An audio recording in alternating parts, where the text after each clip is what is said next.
welcome everybody here to the X-Bomb Sports Live Show. My name is Andrew Valentin, and I hope you're all having a wonderful Wednesday.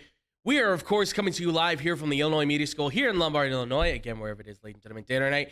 I hope it is just right. And with me, as always, ladies and gentlemen, he is the impeccable, the amazing, the absolutely stupendous man himself. Ladies and gentlemen, once again, Mr. Drew Gwillem. Drew, how you doing, man? I'm doing. Doing? I'm doing. What are you doing? Sports. Are ya? Yeah, doing sports. Well, I'm glad you're doing sports, and I'm glad you're doing it with me, my friend. Yeah, absolutely. But you're doing all good otherwise? Yeah, awesome, man. You know, life it is. Absolutely. I understand, man. And trust me, it has been a very long but a lovely week, I have to say. It's nice not to work for a full week, I gotta say. It really rejuvenates the soul in a lot of ways. It does. And then it goes by quick. Yeah. But it's nice. And then I gotta go back tonight, and as I enter in that building, I'll scream the F word really loud, and then I'll be reset. So, but Drew, I mean, are you ready to talk some sports, man? Because there were some moments that had me almost screaming the F word a couple of times. What, like LSU? What happened? He just had to. He just had to dig the knife. Yeah. You know what? It's fair. I plunged 2 knives into you a while back. It's only fair that you do so yourself. I only went halfway. Yeah. That's not even a full stab. Listen, I still have to twist at the end. So it's true. And that twist is probably coming sometime. I think it's week 8 or 9 whenever they play Bama. So I'm well, the way you did things dirty, there's more to come.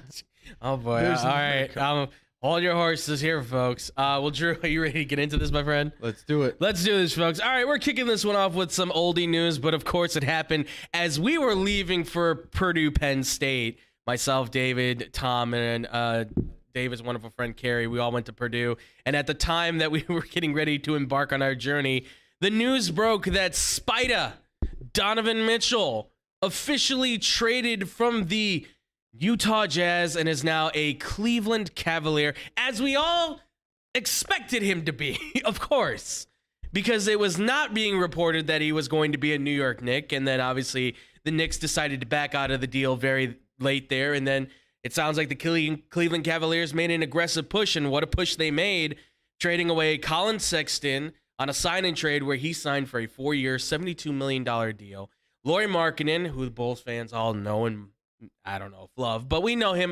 Rookie Ojai Abaji, the player of the year, tournament player of the year from Kansas, who obviously was stupendous during that run for the Jayhawks, as well as 3 unprotected first-round draft picks and 2 pick swaps. Just an incredible, incredible big number across the board. Obviously, so much there now. And when you take it all in all consideration with what the Jazz have obviously done in this offseason, quite a bit there. So, but Drew, before we get deeper into this, I mean, initial thoughts, Donovan Mitchell to the Cleveland Cavaliers. Your thoughts and feelings, my friend. I thought you said you was all right, Spida. Well, in this case, he is all right, Spida. I think so. Yeah, I think he's doing just dandy. I think he's doing just fine. Yes. Yeah. I mean, he's a great player. Mm-hmm. Going to a pretty good team that was already in place. I feel like Colin Sexton was kind of falling out of favor somewhat necessarily with the lineup there. Yeah. So why not? Why not? Now they have some really, really nice talent there. Right. In the backcourt. Some really, really nice players. Yeah. And that's going to be tough to have to deal with. I hate to say it. I hate to think it. Don't do it. I know. You know where I'm going. Man. But I think this makes this puts them ahead of where the Bulls are at. Especially with news of Lonzo. Probably not going to start the season. Even with Lonzo, I mean, they were still at the top of the division early on. Yeah. So adding this player, more time with their young players together, plus an off season with Spida. Mm-hmm. I mean, I feel like it's a home run for the Cleveland Cavaliers. Every team's going to trade a lot of first round picks because it's so hard to find a player like Donovan Mitchell or guys that actually hit in the first round. You see guys that hit in the second elsewhere, but it's still very hard to find players that pan out and are as good as players like Donovan Mitchell. Right. That's why you see all these tons of first round picks being traded for these quality of players. Yeah. Hearing the trade at face value, obviously it's a lot to give up. Right. For I would definitely say in that top 25, 30 players in the league for sure. Maybe even in that top 10 echelon. It kind of depends on how you want to look at him. He's certainly adding something to the Cavaliers that they've been looking for, right? But at the same time, I still feel in my heart the Jazz won this trade on the value, even looking farther into this. I mean, when you consider that what they've gotten now, Rudy Gobert and all these guys go, I know that it's obviously a complete reset. They're rebuilding, but looking at, 13 first-round draft picks up until 2029. I mean, in this draft alone, they acquired draft picks from 2025, 2027, and 2029 unprotected, and pick swaps in 25, and 26, and 28. Now, obviously, those are years down the line, but the fact that you've given the Jazz those opportunities to have those unprotected, by the way, too, like that's huge. The fact that they were able to do that, because you would think some sort of condition would come with. I know a few of their other ones do still come with some conditions, but this is where the Jazz can suddenly say, well, listen, if somebody is not happy with where they're at, we just unload the picks and we just go get a guy. Yeah. And I'm not saying it would be the case, but let's say like Luka was not happy, right? Well, now we know what the value is on obviously these guys. Well, who's got a bunch of draft picks? It's Oklahoma City and Utah. Who can fill the void of helping that team rebuild now for the Mavericks? Utah and Oklahoma City. So who's going to probably have the best chance to go get that guy? Those two teams. That's why you stock up all those picks. Exactly. So trade your assets when you know you're not going to be at that point. Obviously, you don't give up the guys, your core pieces. Right. Unless you are really going for a rebuild and your players are unhappy, then you have to move them before they go for nothing. Absolutely. And we had heard all these rumors, obviously, Mitchell and Gobert, they didn't seem like they were getting along. There's a lot of in-house fighting that seemed to happen well back before even the pandemic and everything. Back in 2019, there was rumblings that, are these guys really getting along that well in the locker room? Are they really coexisting as well together? There was all of that kind of talk. So then this trade happens, and now Utah kind of just resets everything back into place, and they apparently aren't even done yet. They're still talking about trading out Bogdanovich. They're still trading out possibly Jordan Clarkson and Mike Conley. Like, they want a full reset on everything. And with now what they've gotten back, obviously all these draft picks, plus I would say Agbaji and Walker Kessler, they're two guys that you can say, look, they may not be starters, but on this roster, they're going to get starting time. They could develop. Agbaji's a senior who's got development. Kessler's a shot blocker like Gobert. So if they develop the right way, you could be saying, you know what, maybe you've got like a light version of what you had beforehand. So I think for the Jazz, I say that they win this, and it's nothing against Donovan Mitchell.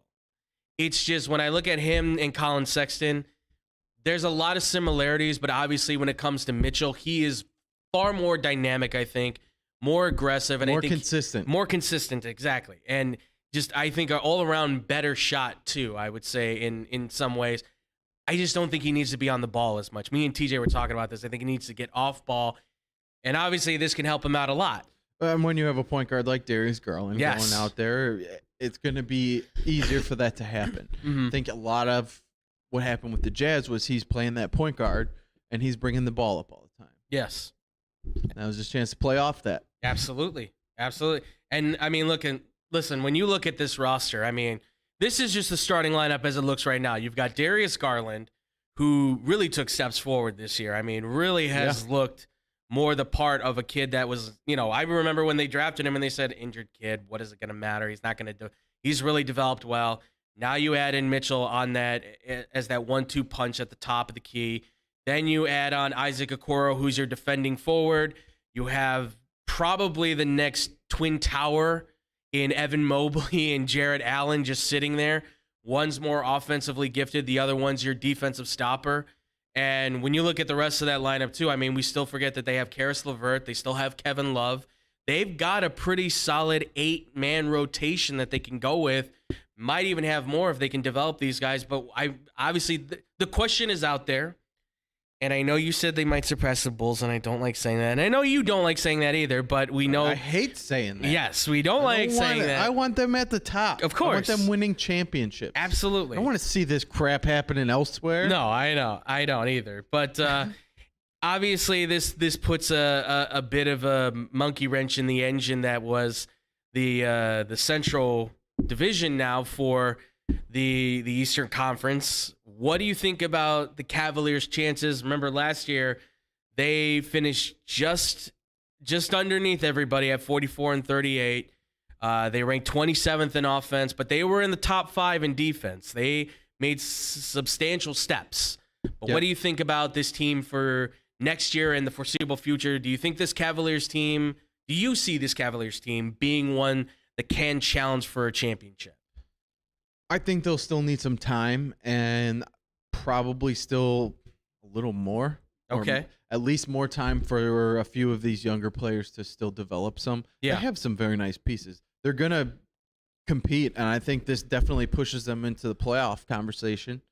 I think they are very, very much good enough to be a playoff team that can win a round 2, maybe even make it to that Eastern Conference Finals if things go right. Right. They have players, and adding Donovan Mitchell to that only makes an offense that needed more better. Absolutely. And like you said, top 5 defense already. He's not a big time defender, right? But adding him into the mix and him being able to score the way he can just makes that offense even better. Absolutely. And when you consider too what they lost, like you said, Colin Sexton, it does definitely feel like he was kind of like in and out with the team. I don't know. And I like Colin Sexton a lot as a player. He's an aggressive guy. I do as well. But am I mistaken to say, maybe you agree with me, I don't know, but did it ever feel like he ever really connected with the team? Because I always felt like he was the outsider that just played hard. You know what I mean? I feel like he was the guy, even when he was drafted, it was like, or was it him or no? It was when they drafted Darius Garland. Yes. It was like, okay, didn't you bring him in to be the point guard? Right. Colin Sexton. And then I thought he went off and he was playing well for a while. And then they drafted Garland. It's like, okay, well, to me, that tells me they're not fully sold on what he's given them. Right. And the player that he is. That's why they went out and got another point guard the following season. Right. I scratched my head at that. But yeah, I feel like they weren't fully sold on him, and I feel like having him be part of this deal kind of seals that. Yeah, absolutely. Yeah, and I completely forget. You forget that Sexton, when he came out of Alabama, unfortunately, he was a true traditional point guard. He led the team up the court. He took the ball out. He shot most of the shots. Obviously, he was the leading scorer on that team. And I think a lot of us said, okay, they've got somebody here. And then when he gets injured, obviously you go, okay, well, you need somebody to back him up. But when you spend the 4th overall pick on another point guard, you go, all right, so maybe you shift him to shooting guard, which I thought, all right, that's not a bad move. Right. But he never seemed like he got comfortable. And then again, the injuries just kept mounting up. And now with a guy like Karis LeVert, you kind of go, well, look, he may not give you points, but he gives you a defensive perimeter that you need out there now. And Isaac Okoro's a nice 2-way guard forward guy. Like they have versatility now. LeVert has his I'm not just tooting the Michigan horn because he went there, but absolutely he's had his moments of being able to score. We've seen him drop 30, 40 points sometimes. Yeah. So he is very capable of being that guy and a nice piece. I believe he was in conversation for 6-man at one point. Yep. Before he got hurt. Yeah. So if he could put together a season healthy, coming off the bench where he doesn't have as much pressure on him, I think he can be a very nice piece as well. Absolutely. I mean, this is a team that, damn I say it, but they definitely can finish in that top 6 for a playoff seed, which sucks for the Bulls. But I still have hope. Yeah. Well, when you want to try and get to that next level and win games, you actually have to make moves. Yes. Not just maybe re-sign big men that are not willing. Important moves. Yes, that shouldn't be getting extensions potentially. Unless the money is stretched out, which means that the Bulls can actually spend more over long periods of time, which I'm actually okay with that. But just make sure it actually counts for that. That's not here or there. We're focused on this. But But I'm in the same boat. I think Cavaliers, absolutely. I'm seeing, I want to say like 50, 51 wins. I think they can still get there. It's playoffs. When it gets to that point in the playoffs, I don't know if Donovan Mitchell is enough to move the needle for them towards a championship. Like you said, they may need more. But if you're telling me like this is a roster that you can win a championship, if somebody was trying to explain that to me, I'd go, I think they can win in the first round. I don't know if they might be able to win in the second.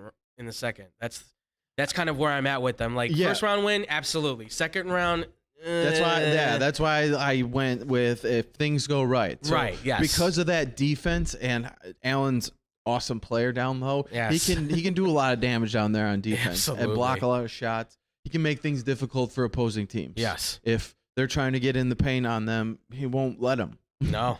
So if that defense is playing at the top of their game, they're fully healthy, their offense looks like it's coming together, I could see the possibility where they push to that next level. Absolutely. Yeah, this is going to be, the NBA season is still quite a ways away, but this is obviously one of those big moves that I think the Timberwolves thought that this Gobert move was going to make, but I think it kind of made more of a disturbance than it did maybe noise. This move actually made some noise where like Cleveland is now a team, because you think you finish 27th, you get Donovan Mitchell, who's 24 points a game, give or take. You're probably bumping him up to like 15th, 16th scoring, middle of the pack. You keep that defense. That team just got better, technically. That team should be a full, I would say, 6 games better, in my honest opinion. So, but I don't know if we can claim championship yet, Cleveland. Let's just hold our horses. We still know King James is out there in the West taking $97 million from the Lakers because that's going to help him win a championship with Russell Westbrook and Anthony Davis. Patrick Beverly now. Patrick Beverly. Yeah. Oh, God. I got to give it to the Jazz, though. I think I'm intrigued to see what their future is going to be like, too. Them in Oklahoma City have got bright futures on the horizon, be it drafting or trading. They'll have a lot of opportunities to find one of those game-changing players in the first round for the next 10 years. Jeez. You think they got to hit on one or two of them. Listen, you got 13 picks in the first round. 6 of them have to pan out, right? Well, you would have to pan out. I mean, like game changers. Oh yeah, big game changers. Players. I would think you could find your big 3 in there, right? Right? It can't be a complete failure. I feel like it's been a lot more difficult than. We will see. It's an interesting process for sure. All right, well, ladies and gentlemen, that's gonna do it for the NBA talk because we've got college football on the brain, folks. That's right. Some big news went down. We'll be talking about that next here. I like football on the X-Bomb Sports live show.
And welcome back, everybody. Here it's the X-Bomb Sports Live Show. I'm still Andrew Valentin. I'm still here with my man Drew Gwillem. That's and me. As you can see, he's for repping football. Absolutely, man. And he's repping that Michigan hat very well, I must say.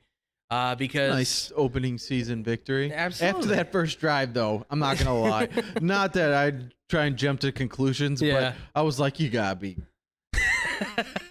effing kidding me right now. Like, really? Yeah. Colorado State? Well, come on. You know, it could have been worse. First drive, 3 and out. Yeah. And Dingling's dropping footballs, and Cade McNamara is not throwing them to him. Like, what are we doing? Well, I thought you were playing the best football of your life so far. Yeah. Well, Well, that's fine. That all went away. Yeah, there's some of us that go 99 yards and just refuse to try. At least they weren't LSU. Yeah, that's true. All right, well, before we get to talking a little bit on the level of college football games, there was college football news, and it's something that we've talked about quite a bit on this show. The anticipation has been there for a while, and now it's finally happened, folks. The voters of the college football playoff, the presidents that stand there, all 11 of them voted unanimously. That means all of them, if you don't know, to have a 12-team college football playoff bracket by 2026. It's happened, folks. You got your expansion. It happened. And obviously, like us on Thanksgiving, we are letting the pants expand a little bit because obviously we want to see more college football now because this is what everybody wants. But Drew, initial thoughts, the expansion of college football, the bracket finally has been announced. It has been announced that by 2026, which means it could actually happen earlier. But what do you think about this decision to finally make the expansion happen? What is usually my stance on football? You love football. Yes. So if there's more of it, I say good. Absolutely. I say good. It gives more meaning to some of these bowl games. Yes. It instead of having these teams go out there and playing for nothing, basically, except for pride, and you want to win, but right. Now more teams have the opportunity for a college football championship. Absolutely. And we get to find out really what team can do it for the longest stretch. Yes. Okay. Winning 2 games in a row, okay, that's nice. But does it really show you who's come ready to play, who's really prepared for all these teams they may face in this playoff? Yeah. I like it. I think it's going to add a nice new wrinkle. You're going to see more teams than what we've seen in the past have an opportunity. Hey, maybe even LSU will get a chance to be in again. Maybe Tom will even be able to see Notre Dame for a chance. Maybe they'll actually be able to win a game in the playoff. I doubt it, but you never know. Even Michigan, they have barely. This is the first time they've been in conversations for anything in a long, long time. Yeah. So even to be able to see them in it more often. Fighting for a championship. Absolutely. It'll be fun. This only makes, I think, college football, if anything you can say, more interesting. I don't know if it's going to be better or worse necessarily. I can't fulfill that future knowledge and foresight. I would say that I feel like it should be better because, if anything, this puts more games on TV, which makes more revenue for these schools, putting these smaller schools, giving them a chance to fight for it. I think this will also be, though, that moment where we will see the big beast be the big beast. Like, listen, if we showed a little bit of a hubcap there. If you're looking at Boise State right now and you're saying they got to play like Bama, I know that's not what was matching up there. But if you saw that happen, who's going to probably win that matchup? The big dogs are going to be the big dogs, but at the same time, I'd like to see those opportunities for some of those young, right. Like you're gonna see crazy things happen. You still see big dogs being big dogs when it's 4 teams. Right. We've still seen plenty of blowouts. Absolutely. So with every blowout you're gonna get another one that's gonna be an awesome game. Absolutely. And I think that's what they're hoping for is that for those teams that obviously just get into that 12th and 11th seed, there will be a 10th or a 9th seed or somebody in there that will come out and beat the pants off of somebody and be like, oh, okay, really? Like, that's how it is? Like, because right now, as it stands, it's still the 4 teams, and we're going to get to the rankings here very soon. We'll go through them very quickly and just kind of look at them. But when we look at these rankings, you'll see that obviously the teams that are in there, they're some of the premier programs. And one of the big issues in here has always been that obviously since this thing has started, there has been very limited access from a lot of the other teams in the Power 5 and the Power of 5, right? We just saw Cincinnati finally break into the rankings. We saw Florida State win one of the first college football playoffs ever, right? That was from the ACC. Otherwise, it has either been Big Ten or SEC. And I think one of the problems that seems to have been uttered across, and was said in a press conference as well in a release, was that the presidents are getting tired of these 2 conferences kind of monopolizing college football, if you will, and controlling all the revenue and the money and the great players and all that stuff, right? I mean, great players can come from anywhere, of course, we know that. But obviously, when you're seeing Bama on the national title all the time in Georgia and all, where do you think these kids are going to go, right? Right. Where are they going to head if you see these teams on all the time from these conferences? It's what happens. Am I wrong to say so? No, yeah. It just doesn't matter where these teams end up.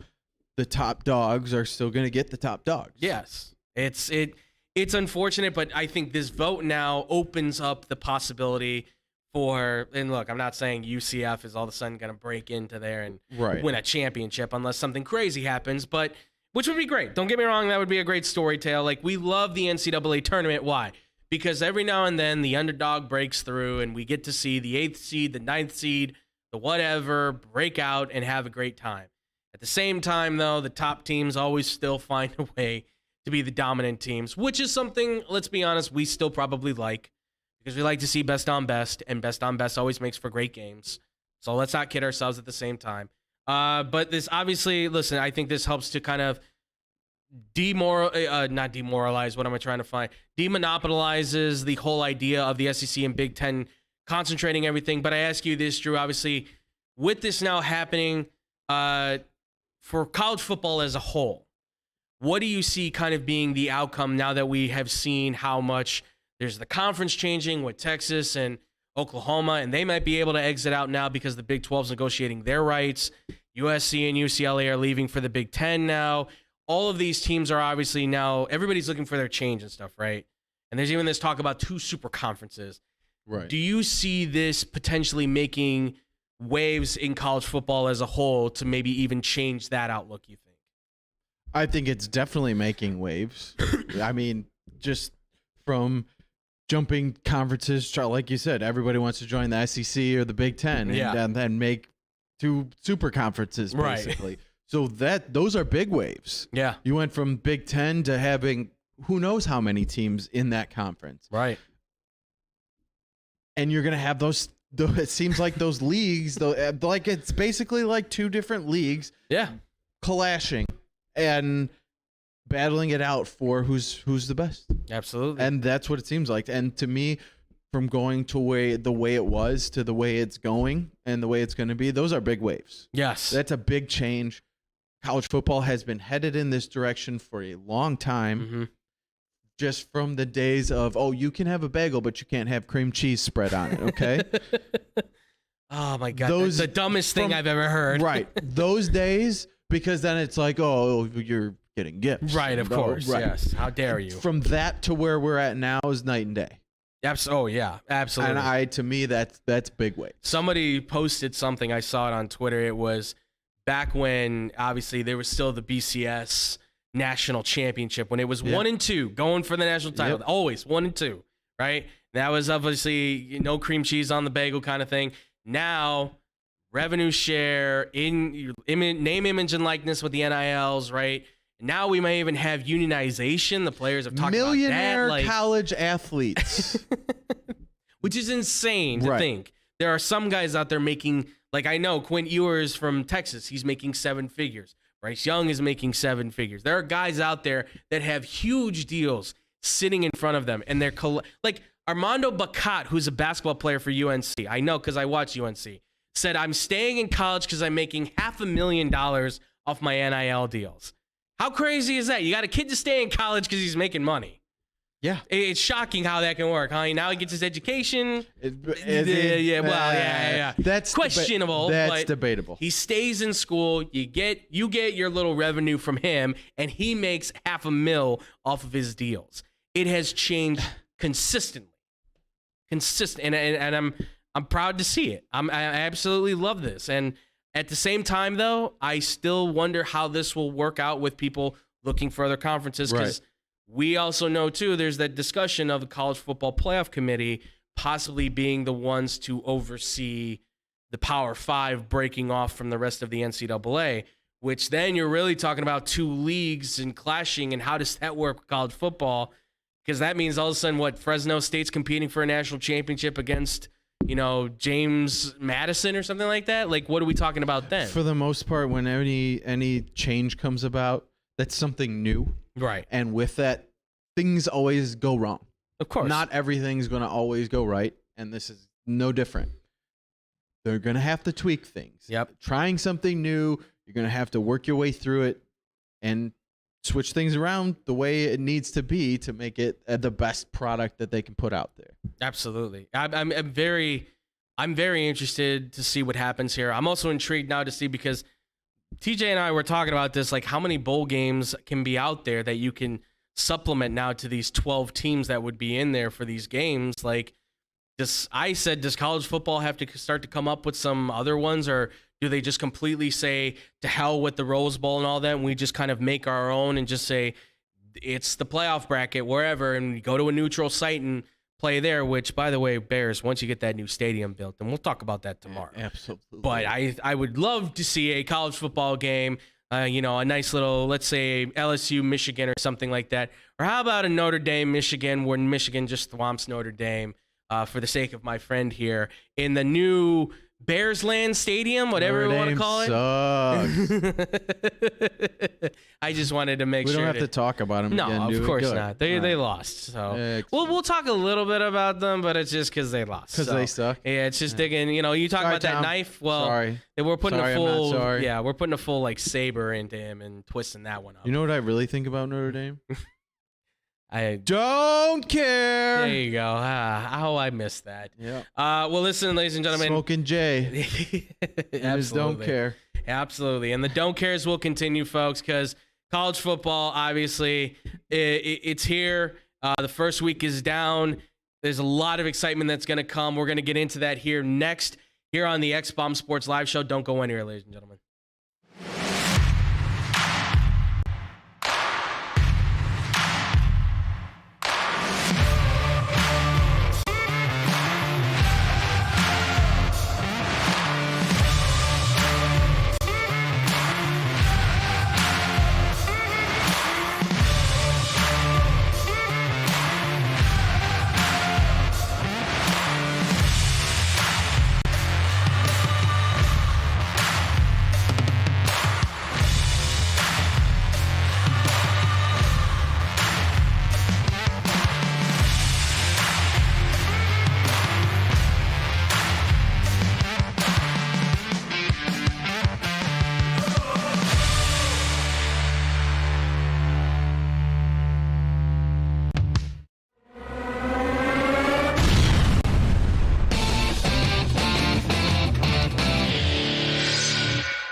And welcome back, everybody, here to the X-Bomb Sports Live Show. I'm still Andrew Valentin, still here with my man, Drew Gwillem. We just got done talking about Donovan Mitchell's trade at the beginning. We just talked about college football's expansion to 12 teams. It's going to be exciting. And, of course, we got more college football. Drew, are you ready for this, my man? Yes, I am. Let's do it then. Folks, we are going to the AP Top 25 Hotel. And we're going to do this thing. We're going to look at the rankings real quick on here, folks, because, after all, the Motel Hotel, a Holiday Inn. How did I know you were going to go exactly to that? Is that where we're at? I think so, my friend. Cool. So I'll meet you there. I'm chilling at the Holiday Inn. All right. Well, I'll meet you there at the Motel Hotel Holiday Inn. Sounds good. All right, folks. Let's do this. So we're starting, of course, with the Penthouse 6. The Penthouse 6 now read after the new rankings came out. We've got, obviously, Bama at 1. Georgia, after a dominant performance against Oregon. Wow.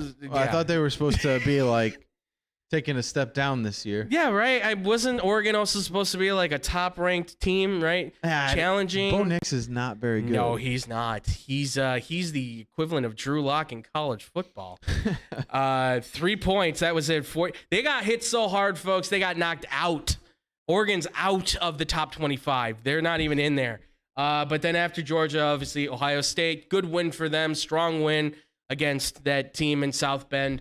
Then, of course, the Michigan Wolverines moving up to 4. 4 spots. Absolutely. I like it. After them, of course, the Clemson Tigers. Thank you, DJ. You did not let me down. I appreciate that. Keep it up, please. Is he? Can he?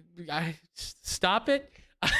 And finally, fair question. Yeah, absolutely. Finally, the Texas A&M Aggies, they just absolutely rolled. By the way, so many freshmen played in that game, and they all look like pros, which is nuts. So money well spent, Jimbo. Money well spent. But what do you think of the top 6, man? Obviously, you must be loving it, I'm sure. I love seeing Michigan jump 4 spots.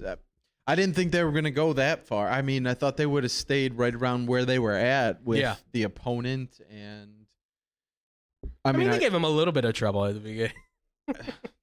I'm just joshing with you. Yeah, one series, basically. And then it was all Michigan. 59-10 final score, right? Something like that? I think it was 51-7. Oh. I'm sorry. I'm so sorry. They almost kept the shutout. Right. But at that point of the game, it really wasn't that big of a deal. Well, what can you do? I didn't get to see a ton of college football in the first weekend, but I mean, typical. I did see some of the Georgia game, and they were just rolling from the start to finish. They just rolled right along. Like they didn't lose a ton of players to the NFL draft. They didn't miss a beat. They did not miss a beat. So I have no problems with where this lays out. Absolutely, yeah. It's listen, the way that Georgia played, they didn't rebuild, they just reloaded. The 2 guys they have on the end, Nolan Smith and Tykel Williams, smaller, longer, faster than your number 1 overall pick Walker. Says something, I think, for this team. They got faster.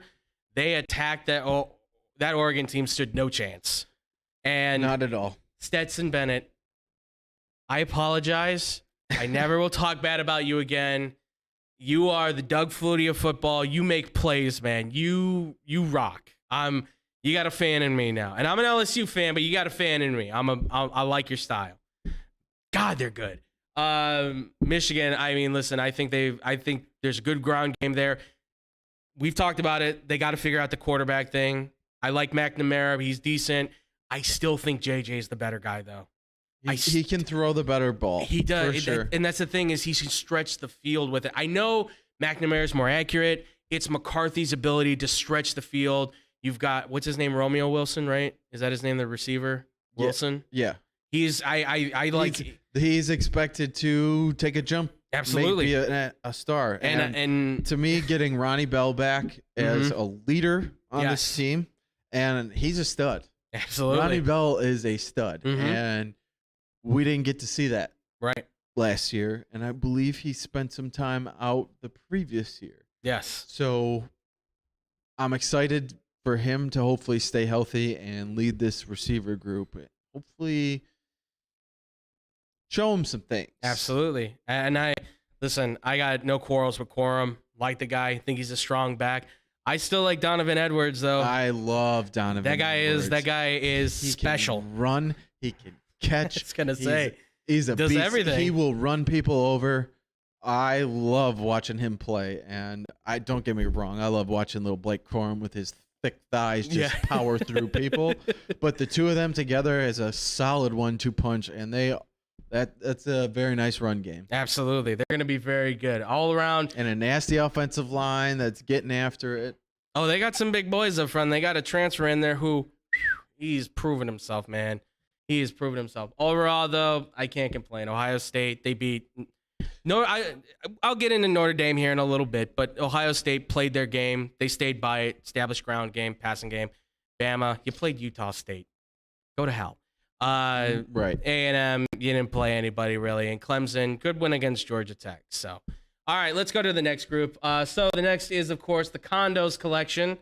I like to call them because I think they're just underneath the penthouses. I don't know how hotels work. I'm not an orange-haired former president. But in there we have Oklahoma, then Notre Dame, then Baylor, then USC, Oklahoma State, and Florida. Drew, what do you think about the condos collection for the last 6 that are kind of in? Which, by the way, this would be your look for the 12-team playoff if that was what it was going to play out as. I mean, Notre Dame only fell 3 spots for getting their, what's kicked. I mean, to be fair, I will say this. They stuck in the game for a good 3 quarters. At the end of the 3rd quarter, obviously, touchdown from C.J. Stroud to Johnson. And I think at that point, defense is tired, quarterback's inexperienced, no established ground game. I get it. It was still fairly close. But I give him some credit for staying in the fight. Yeah, I don't. You lost. Nevertheless, you lost. They both should be just kicked out of football altogether. We know how you felt. Terrible programs. What was the guess again? Garbage. You said the 0-0 stadium collapses. Yeah, you said the stadium was going to collapse. Your prediction was wrong. Yep. Well, I hope nobody bet that. If you did, the hell are you doing? Yeah. So don't listen to that advice. Yeah, please.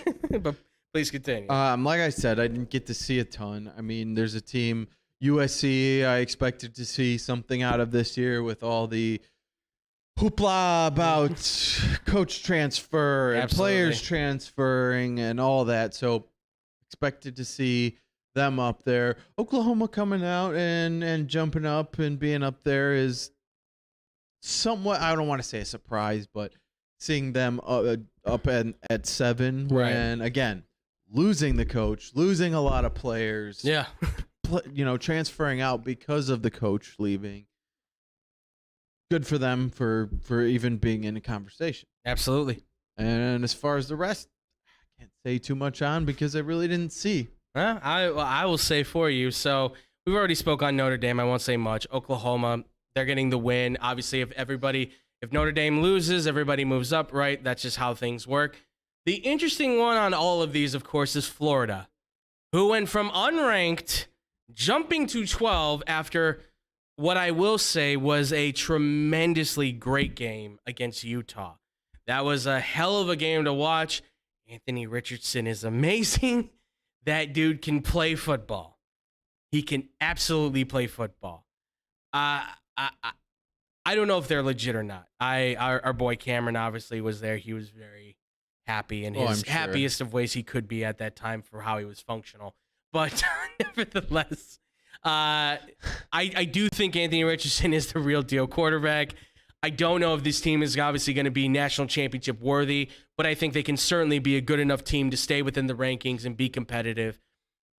I think 12 is a little too high. I thought maybe 18, 19 should be the highest they go. 7's a good win. Don't get me wrong. Top 10, that's huge. But 12 is a giant leap from unranked. So I don't know. But overall, when you beat a team that supposedly was supposed to be up there. Right, yeah. Yeah, they were. I mean, all year, though. We were talking, Utah to be a team that might win the Pac-12, might be a team that could compete, maybe be there. Not going to probably happen now. I mean, they fell pretty hard, but, they're actually just one spot underneath Florida. So, by the way, I do got one complaint on this. That Oklahoma State team, that should not be on there. I know they scored 58 points, and I know their quarterback threw 6 touchdowns. You let 44 points get by you from Central Michigan. I have a problem with that. I do. For a team that's supposed to be coveted for defense, it's the same problem I have with Oregon. They're supposed to be coveted for defense, and they let there. 49 points get by. I got a problem with that. All right, let's get to the next group. So this is your short stay tenants. Obviously, these are the guys that might be jumping around a little bit. They may not stay very long. These are just some of the favorites I had. So I got Miami. Thought they played well. Arkansas, really nice win against Cincinnati. You got Pitt, solid win, I think, against West Virginia. BYU, again, they looked really good. I think Jared Hall might even be better than Zach Wilson, but that's just me. And I would say Ole Miss, they look like they're a team that could be some trouble in the SEC. And I got to give it to Tennessee, man, because they put a whooping down. And that quarterback, Hendon Hooker, looks insanely good. But, Drew, what do you think, man? You're a hooker. I knew that was coming. I knew as soon as I said his name, I'm like, what's he going to say? But, Drew. From a movie. Yeah. Great movie. What do you think about the short stay tenants? Or is there anybody in the rankings that I didn't mention from 13 down that you are impressed with or that you think deserves to get maybe some notoriety in there? I mean, any team that can jump from unranked to being ranked is a positive thing in week 1 for them. Absolutely. So that's always good. Just see a lot of the familiar names, some names that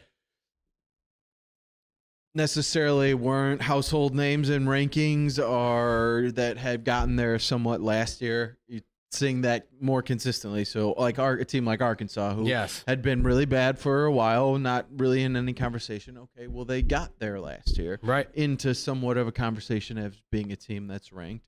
They're in it again after losing some big time players from their team as well. So that's always a positive thing. Anytime you get a BYU team that's it's not necessarily a team that you come out and be like, okay, they're in the rankings. They're going to be high up every year. So there's another one, a smaller place. Not a lot of guys are going to BYU. Right. So for them to be in the conversation with some of your teams like Miami and Arkansas, even Tennessee, who's not always there. Some similar names, but some new names that haven't been in there in a while. So it's nice to see a little shakeup. Absolutely, yeah. There's some other teams in here. I was gonna put in Wisconsin, but no need. I didn't feel like they really deserved it just yet. Now they're gonna have some tests coming up, maybe later down the line. We'll see. But listen, Graham Mertz played his first game where I was like, all right, you look like a quarterback. I'm not gonna get full to get into this. I've seen him do it before. Then he throws 3 interceptions against Iowa, and it all goes to hell. So, but all these guys, honestly, these were all the teams that I thought were super impressive that I think are going to be there. And yes, then of course there's the people that are waiting on the streets, right? These are the teams that are just outside that top 25. They want to get into hotel. The rooms are booked right now, and they're hoping to get their rooms as soon as the short stay tenants get out.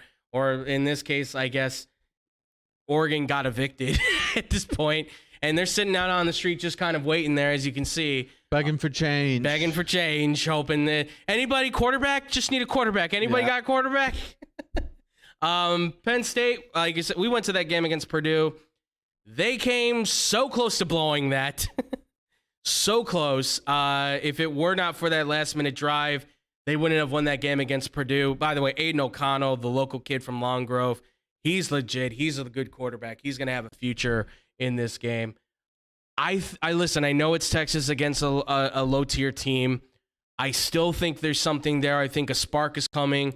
And we're going to get to the game that they got coming up this week because this is the biggest test that they're going to face in a long time, and it's one that they're prepared to apparently play forever at this point, or as long as their media contracts go through.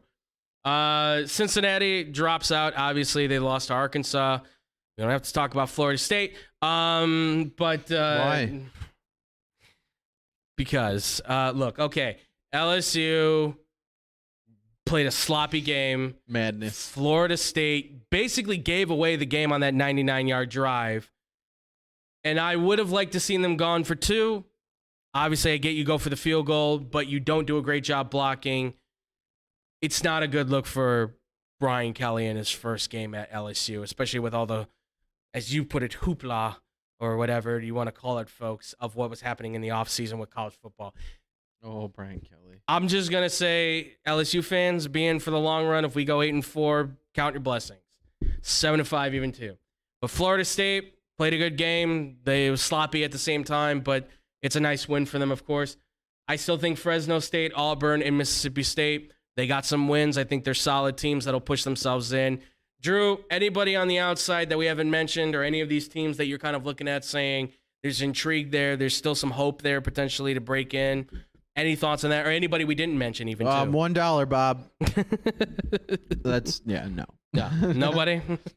Nope, nobody. Like I said, first week, I was at a wedding on Saturday. Right, so yes. Didn't get to see a ton. So saw some of the big, obviously I saw some of my Michigan game. But just kind of saw a little bit of Oregon getting their butts kicked, and that was about it. So okay, all right. Well, I mean, listen, folks, it's the outside on the streets, guys. I mean, these are the ones that just are barely getting some votes in there. There's always plenty of teams that may lose week 1 or not in the ranks and win week 1 and then keep winning and keep winning and then have some bigger games and jump up the ranks.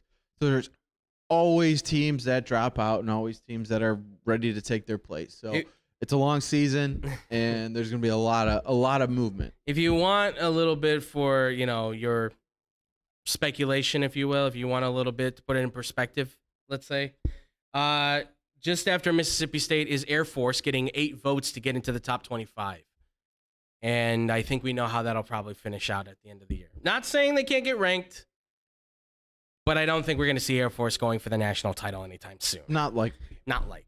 Sorry, Cam. Though he was really Chair Force. But that's him saying that, not me. All right, well, let's do this, folks. Drew, it's that time once again. Pick Are away. you ready to do it? The picks and predictions of Pick 6. Are you ready to do it, my friend? Let's do it. Let's do this, folks. So, 6 games, college football. Tomorrow we're going to do Pick 6 for the NFL. 6 games, the best games of the week. Here we go, folks. So, we have first up, which I can't believe this is the game that kind of starts it all off, but man, what a way to go. It's number 1 Alabama at unranked Texas. Battle of the big brands. Alabama favored by 20. The over-under's at 62. Drew, who are you picking on this one, man? To me, this is just easy Alabama. Texas is always a disappointment. Congratulations, you won week 1. Mm-hmm. Yeah, not winning week 2. Okay. I would be very surprised if they did. So, 20? Okay. You'll take it? I'll take 20. Okay. Let's go 21. We're going to go up a little. We're going to say 3 touchdowns. 3 touchdowns. 3 Wow. touchdowns. Okay. And do I want to take that over? 3 touchdowns, that's a lot. I man. know it is, but still, Alabama plays defense. They Did do. You know? Yeah. There's many phases of this game. Yes. I don't think Texas is going to play all of them. I'll take the over. Okay. I'll go over. Okay. Well, I want you to be surprised, my friend. I'm going to go with Texas on this. Okay. I'm going to take Texas by a full touchdown because I'm sticking a lot of equity in a quarterback again, in Quinn Ewers. I'm predicting a shootout. I think this hits the over. I definitely think Texas can hang in here, so I'm going to take Texas by 7. I'm going to take Texas by 7 on that. Who did Texas play week 1? Do you even know? Oh, you don't know? Who? They played her. Who? They played his. I don't remember. Okay, all right. I don't remember. Fine. Okay. It clearly was nobody. All right. Exactly. But and you're picking them to win. He looked good. Okay. I think Quinn Ewers is a really good quarterback. All right. Next, we've got South Carolina. They are taking on the number 16 ranked Arkansas Razorbacks. Right now, Arkansas is favored by 8.5 points. The over-under's at 53 on the dot. Drew, it's KJ Jefferson versus our good friend Spencer Rattler. Who you picking on this one, my friend?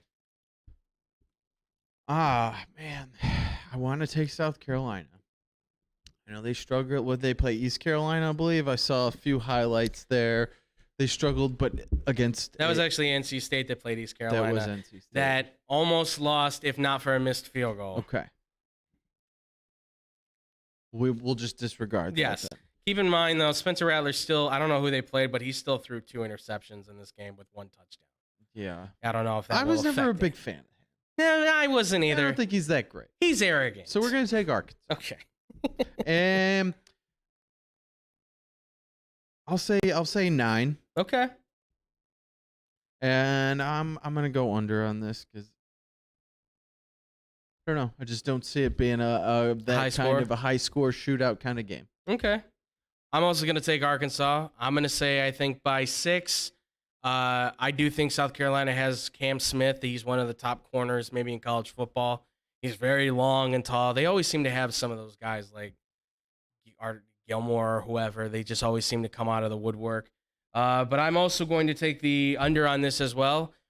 Arkansas, I think, is on a whole new level, but I think they'll score just enough to stay underneath, where I don't know if South Carolina will really put up a lot of points in this at all. I don't like Spencer Rattler either. Whoever is saying he's a first-round pick quarterback, I think you're crazy at this point. Seriously. I take Arch Manning over that kid right now, honestly. All right, next, we've got number 24, Tennessee, matching up against number 17, Pittsburgh. Pittsburgh beat West Virginia 38-31. Tennessee, obviously, a giant blowout against their opponents. Drew, Tennessee's favored by 6.5. The over-under's at 65.5. Who you taking on this one, man? I'm going to take Pittsburgh. I think coming out, new coach, new quarterback, everything like looking like it's going against them, and they came out and had a nice win. Yeah. So I'm going to take Pittsburgh here. I will go by, I'm going to say 5. Okay. And I'm going to go over here. Okay. I'm actually going to go with Tennessee on this. Fine. Well, you don't have to be snotty about it then. I'm taking Tennessee on this. I like Hendon Hooker. I think he's a great quarterback. I think he could be a first-round pick guy. I think Pittsburgh's a good team, but I think not having Jordan Addison, he's on USC now, hurts them a little bit. So I'm going to take Tennessee. I'm going to say possibly, I'm going to go by 8 on this. I'll take them on 8, and I will say I think it hits the under where Tennessee just outscores Pittsburgh by a good wild margin. So that's where I'll go with that.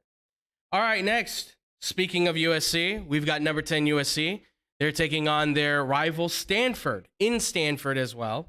As it stands right now, USC is actually favored by 9 points, and the over-under's at 67 on the dot. Drew, USC Stanford, who you picking, man? I'm going USC. I'm going to say by 2 full touchdowns. Okay. I think, all the hoopla around them, and I think they start to take off a little more. Okay.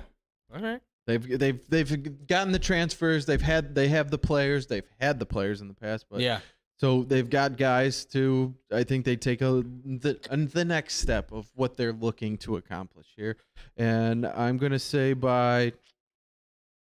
two touchdowns again, and I'm gonna take the over. Okay. I'm also going to take USC on this. I'm going to say I'll go with 10. I think Stanford can at least make this a little bit more competitive. Tanner McKee, the quarterback for Stanford, 6'6", 220, can fire the ball down the field. I like him. So I'll say by 10, so I'll give him the extra point for USC. I will also say the over on this because, God, Caleb Williams, he's good, man.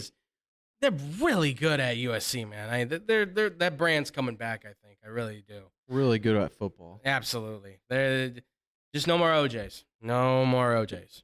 All right, next we've got number 20, Kentucky. They're taking on number 12, Florida. Obviously, Florida, the upset against Utah. Kentucky played kind of a no-nomer, but this is a top 25 ranked matchup. SEC battle, Florida favored by 6.5 still on this, despite the fact that Kentucky started as the ranked team. The over-under, though, is at 52.5. Drew, who are you picking on this, Kentucky-Florida? I'm going to take Florida here. Nice win week 1 against a highly ranked Utah team. Supposed to do something. I think, from all accounts, Florida looked fairly good. Yeah. So I think they continue that this week against the Kentucky team that doesn't usually draw the most talent. Right. Okay, so while they are fairly closely ranked, I think Florida kind of not necessarily runs away with this, but I'm going to give them a 10-point and take the under. Okay, all right. Oh, man. I'm going to take Florida. I think I'll even take Florida at the 4.5. It's a quarterback battle in this. Will Levis for Kentucky is considered a first-round pick. Anthony Richardson's considered a first-round pick. I think it'll be a quarterback battle. So I'll take Florida, though, on the 4.5 on this. Think it'll be a tight game. God, I really want to take the under on this. I really do, but I think this might hit the over. I think this might be a scoring game for them. They both got great arms. They both got great talent. I think there's a good chance that we could see this be a quarterback battle. So you know what? I'm going to go the opposite, and I think I'm going to go with the over on this one. And last but not least, folks, it's supposed to be a big matchup. I don't know how this one's going to turn out. It's number 9 Baylor against number 21 BYU. Both teams getting the victory. BYU, though, is favored in this game by 3.5. The over-under's at 53.5. Drew, BYU, Baylor, the two Bs going at it. Cougar or Bear, who's winning this fight? I'm going to go with the Baylor Bears. Okay. I get it. It was against Albany, but they put up a very big number. Mm-hmm. And to me, BYU isn't going to throw out a defense that's going to be stifling against what Baylor can do on offense. Yeah. So for me, I'm going to take Baylor, and I'll take them by 10, and I'm going to go with the over. I'm going to go with BYU on this. I like Jared Hall a lot. That guy looks incredible as a quarterback. He could be a first-round pick. I'm being honest. I do think he has a better talent, possibly, than Zach Wilson. We'll see what Zach Wilson can do. But nevertheless, I think this kid on a college level looks like he's better than Zach Wilson was in college. The consistency's there. Baylor does put up some points, and obviously they're known really well for their defense. But I think they lost some parts on defense. They don't have Bohannon at quarterback. He's at South Florida. I think they may miss a step on this. I think BYU can outthrow them. I think BYU can win this one by possibly, I'm going to say 12. I'm going to go full 12 on this for them to take a good lead on a double-digit lead. And I'm going to say I think this one hits I'm going to say it hits the over. I'll say it hits the over, but I think BYU they start to run away with this, and Baylor just has to kind of crawl back at the end. No? No. You think I'm wrong? Hell if I know. Your idea of college football and who's going to win is probably a little better than mine is. You know what? If you ask the people that watch us and be like, I lost money on you. Dude, why are you taking our advice? Do we sound like we are even close to gamblers on a regular basis in Vegas? No. Not even close. So why are you taking our advice? That's your fault, not mine. But if you do win, you can always send us money as well. Course. Start putting our Venmos out there. We will start definitely doing that. And that's going to do it for... Because I'm broke. Yeah. And everybody knows it. Yeah, well, I dropped $1,200 in my car, and I ain't too happy about that. So, damn brakes and tires. So, that's going to do it for the show here, ladies and gentlemen. I'm just a poor broke boy named Andrew Valentin here with Drew Gwillem, of course. A lovely broke boy, of course. Broke man, I should say. Man. Yeah, man, of course, yes.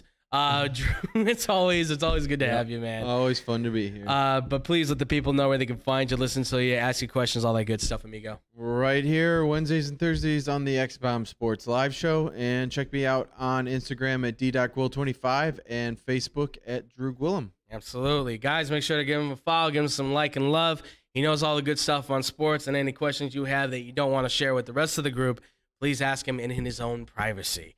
With that being said, ladies and gentlemen, if you want to follow me, I'm at TheFilthyGuru on Twitter. That's where you guys can find me all the time. Make sure to catch me on there. If you guys want to catch any more of our stuff, that's always at Boom Crew Captain 2. Any more stuff for Facebook or YouTube, go to the Facebook page, Facebook.com/Team X-Bomb Sports. You can also go to our YouTube page where we God, I'm screwing up left and right, Jesus. Simulcasting on Facebook and on YouTube, 5:30 to 6:30 p.m. Be on the lookout for that. You guys can also follow us at our social media on Instagram and Twitter at XBomb Sports. Any questions or comments like that too, hit us up at xbsportsofficial@gmail.com. The podcast stuff real quick. Blow the whistle. Radio side, 2 to 4 p.m. Monday at sportsnowchicago.com.